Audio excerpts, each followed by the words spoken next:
मैं सबसे पहले आपसे यही जानना चाहती हूँ दैट व्हेन वी से direct fund and regular fund, तो एक डायरेक्ट म्यूचुअल फंड और रेगुलर म्यूचुअल फंड में आखिर क्या डिफरेंस होता है?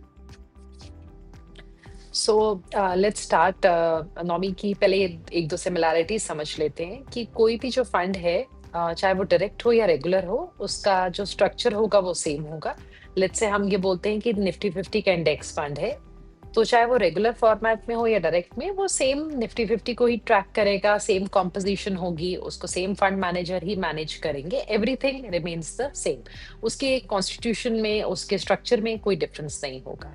But hmm, her mutual fund scheme का एक एक्सपेंस रेशियो होता है, क्योंकि ऑब्वियसली कोई भी चीज फ्री नहीं होती है। उस पर्टिकुलर स्कीम को कोई ना कोई मैनेज कर रहा है, जिसके लिए आपको उसकी एक मैनेजमेंट फी जाती है, डिफरेंट एक्सपेंसेस होते हैं।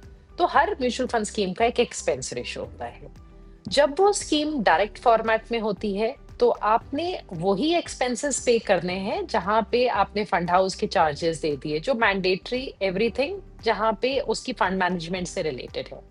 बट जब हमने एक रेगुलर प्लान लिया, वहां पे एक एडिशनल कॉस्ट ऐड हो जाती है, जो एक्सपेंस रेशियो का ही हिस्सा होती है, क्योंकि वहां पे कोई ना कोई इंटरमीडियरी आपके साथ जुड़ जाता है। यानी कि हुँ, या तो वहां पे कोई ब्रोकरेज या आपका कोई ब्रोकर होगा, कोई आपको हेल्प कर रहा है, डिस्ट्रीब्यूटर हेल्प कर रहा है उस पर्टिकुलर म्यूचुअल फंड हुँ। को खरीदने में, तो वहां पे एक छोटा कॉस्ट जो होगा, वो उनको एज ब्रोकरेज जाएगा। बहुत सारे केसेस में नॉमी जो ये एक्सपेंस होता है, ये आपके बैंक्स को भी जाता है, बिकॉज सबसे बिगेस्ट बैंक्स जो आज इंडस्ट्री में है, वो भी एज डिस्ट्रीब्यूटर ऑपरेट करते हैं। सो जो difference between direct and regular is basically जो उनका एक्सपेंस का फर्क है वो।